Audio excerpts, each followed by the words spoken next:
विनापरवाना वैद्यकीय प्रॅक्टिस करणाऱ्या दोघांवर गुन्हा दाखल.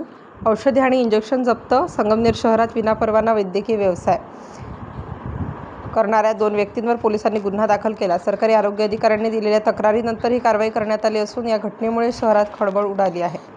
मिळालेल्या माहितीनुसार संबंधित व्यक्तींकडे वैद्यकीय व्यवसाय करण्यासाठी आवश्यक असलेली कोणतीही अधिकृत परवानगी किंवा नोंदणी नव्हती. असे असूनही ते रुग्णांवर उपचार करत असल्याची माहिती प्रशासनाला मिळाली होती. या तक्रारींची दखल घेत सरकारी अधिकाऱ्यांच्या पथकाने छापा टाकला. पोलीस एफआयआरनुसार या कारवाईदरम्यान मोठ्या प्रमाणावर अवैध औषधे आणि इंजेक्शनचा साठा जप्त करण्यात आला आहे.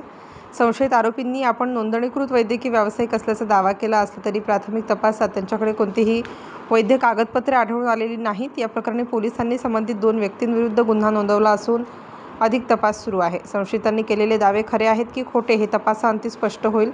नागरिकांनी कोणत्याही उपचारापूर्वी डॉक्टरांची विश्वासार्हता तपासावी असे आवाहन प्रशासनाकडून करण्यात येत आहे.